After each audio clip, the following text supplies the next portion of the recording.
ಆರೋಗ್ಯವಾಗಿರಲು 20 ನಿಯಮಗಳು. ಬೆಳಗ್ಗೆ ಬೇಗನೆ ಏಳುವುದು ಒಳ್ಳೆಯ ಅಭ್ಯಾಸ. ಸೂರ್ಯ ಉದಯಿಸುವ ಮುನ್ನ ನೀವು ಪ್ರತಿದಿನ ಎದ್ದೇಳಬೇಕು. ಬೆಳಗಿನ ವಾತಾವರಣವನ್ನು ಅಮೃತದಂತೆ ಪರಿಗಣಿಸಲಾಗುತ್ತದೆ. ಬೆಳಗ್ಗೆ 5 ರಿಂದ 6 ನಡುವೆ ಎದ್ದರೆ ದೇಹ ಮತ್ತು ಮನಸ್ಸು ಎರಡು ಫಿಟ್ ವಾಕಿಂಗ್, ವ್ಯಾಯಾಮ ಮತ್ತು ಧ್ಯಾನಕ್ಕೆ ಬೆಳಗಿನ ಸಮಯ ತುಂಬಾ ಉಪಯುಕ್ತವಾಗಿದೆ. ವಿದ್ಯಾರ್ಥಿಗಳಿಗೆ ಕೂಡ ಓದಲು ಇದು ಅತ್ಯುತ್ತಮ ಸಮಯ. ನಿದ್ರೆಯ ಕೊರತೆಯಿಂದಾಗಿ ಅನೇಕ ರೋಗಗಳು ಸಹ ಸಂಭವಿಸುತ್ತವೆ. ನಿದ್ರೆ ಇಲ್ಲದಿದ್ದರೆ ಇಡೀ ದಿನ ವ್ಯರ್ಥವಾಗುತ್ತದೆ. ನೀವು ಕನಿಷ್ಠ 6 ಗಂಟೆಗಳ ನಿದ್ರೆ ತೆಗೆದುಕೊಳ್ಳಬೇಕು ಮತ್ತು 8 ಗಂಟೆಗಳಿಗಿಂತ ಹೆಚ್ಚು ನಿದ್ರೆ ಮಾಡಬಾರದು. ನಿದ್ರೆಯ ಸಮಯದಲ್ಲಿ ನಮ್ಮ ದೇಹದ ಚೈತನ್ಯವು ದೇಹವನ್ನು ಸರಿಪಡಿಸುತ್ತದೆ.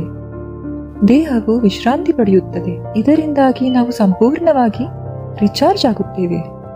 ಸಂಪೂರ್ಣ ನಿದ್ರೆ ಆದರೆ ಮನುಷ್ಯನ ದೇಹದಲ್ಲಿ ಶಕ್ತಿ ಹೆಚ್ಚಾಗುತ್ತದೆ, ಮನಸ್ಸು ಉಲ್ಲಾಸದಾಯಕವಾಗಿರುತ್ತದೆ, ಯಾವುದೇ ಕೆಲಸ ಮಾಡಲು ಜೋಶ್ ಬರುತ್ತೆ ಮತ್ತು ಇಡೀ ದಿನ ಫುಲ್ ಆಕ್ಟಿವ್ ಆಗಿರುತ್ತೇವೆ.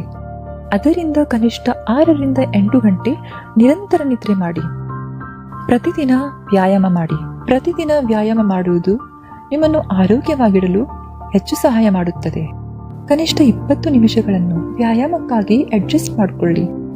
ಬೆಳಗಿನ ವ್ಯಾಯಾಮವು ನಿಮ್ಮನ್ನು ಪೂರ್ಣ ಶಕ್ತಿಯಿಂದ ತುಂಬಿರುತ್ತದೆ ಮತ್ತು ದಿನವಿಡೀ ಸಂತೋಷವನ್ನು ನೀಡುತ್ತದೆ. ಆರೋಗ್ಯವಾಗಿರಲು ನೀರು ಕುಡಿಯಿರಿ. ಬೆಳಗ್ಗೆ ಎದ್ದಾಗ ಖಾಲಿ ಹೊಟ್ಟೆಯಲ್ಲಿ 3 ರಿಂದ 4 ಗ್ಲಾಸ್ ನೀರು ಕುಡಿಯುವುದು ಅತಿ ಅವಶ್ಯಕ. ಸುಮಾರು 1 ಲೀಟರ್ ಉಗುರು ಬೆಚ್ಚನೆಯ ನೀರನ್ನು ಕುಡಿದರೆ ಅದು ನಿಮ್ಮ ದೇಹದಲ್ಲಿರುವ ವಿಷವನ್ನು ಹೊರಹಾಕುತ್ತದೆ. ನೀರು ಕುಡಿದ 45 ನಿಮಿಷಗಳವರೆಗೆ ನೀವು ಏನನ್ನು ತಿನ್ನಬೇಕಾಗಿಲ್ಲ ಎಂಬುದನ್ನು ನೆನಪಿರಲಿ. ಬೆಳಗ್ಗೆ ಯಾವಾಗಲೂ ಹೆಲ್ದಿ ಬ್ರೇಕ್ಫಾಸ್ಟ್ ಮಾಡಿ. ನೀವು ತಿನ್ನುವ ಆಹಾರವನ್ನು ನುಂಗುವ ಮುನ್ನ ಬೆಳಗಿನ ಆಹಾರವನ್ನು ಸೂರ್ಯ ನೆತ್ತಿ ಮೇಲೆ ಇರುವ ಮುಂಚೆ ಸೇವಿಸಬೇಕು. ಬ್ರೇಕ್ಫಾಸ್ಟ್ ಜೊತೆ ಜ್ಯೂಸ್ ಇದ್ದರೆ ಇನ್ನೂ ಒಳ್ಳೆಯದು. ರಾತ್ರಿಯ ವೇಳೆ ಲೈಟ್ ಆಗಿ ಊಟ ಮಾಡಿ. ಊಟ ಮಾಡಿದ ತಕ್ಷಣವೇ ನೀರು ಕುಡಿಯಬಾರದು. 45 ನಿಮಿಷ ಮೊದಲು ಅಥವಾ ನಂತರ ಕುಡಿಯಿರಿ. ಆದಷ್ಟು ಜಂಕ್ ಫುಡ್ಸ್, ಪಿಜ್ಜಾ ಆಗಲಿ, ಬರ್ಗರ್, ಸ್ಯಾಂಡ್ವಿಚ್ ಇತ್ಯಾದಿಗಳನ್ನು ಅವಾಯ್ಡ್ ಮಾಡಿ. ಮನೆಯಲ್ಲಿ ತಯಾರಿಸಿದ ಆಹಾರವನ್ನು ಸೇವಿಸಿ. ಪ್ರತಿದಿನ ಆಹಾರ ಸೇವಿಸಿದ ನಂತರ ಒಂದು ಬಾಳೆಹಣ್ಣು ಸೇವಿಸುವುದರಿಂದ ಅಜೀರ್ಣ ದೂರವಾಗುತ್ತದೆ. Ice cream, chocolate, cold drinks ಅಥವಾ ಯಾವುದೇ ಸ್ವೀಟ್ ಪದಾರ್ಥ ಸೇವನೆ ಕಡಿಮೆ ಮಾಡಿ. ಯಾಕೆಂದರೆ ಆ ಕಂಪನಿ ಯೂಸ್ ಮಾಡೋ ಪ್ರಿಸರ್ವೇಟಿವ್ಸ್ ತುಂಬಾನೇ ಹಾನಿಕಾರಕ. ಸಕ್ಕರೆ ನಿಮ್ಮ ದೇಹಕ್ಕೆ ಹಾನಿ ಮಾಡುತ್ತವೆ. ನಿಮಗೆ ನಿಲ್ಲಿಸಲು ಸಾಧ್ಯವಾಗದಿದ್ದರೆ ಅದನ್ನು ಸ್ವಲ್ಪ ಕಡಿಮೆ ಮಾಡಿ. ಜೇನು, ಸಕ್ಕರೆ ಮಿಠಾಯಿ, ಬೆಲ್ಲ ಇತ್ಯಾದಿಗಳನ್ನು ಬಳಸಿ. ಅದಲ್ಲದೆ ಉಪ್ಪನ್ನು ಕೂಡ ಕನಿಷ್ಠ ಪ್ರಮಾಣದಲ್ಲಿ ಬಳಸಿ.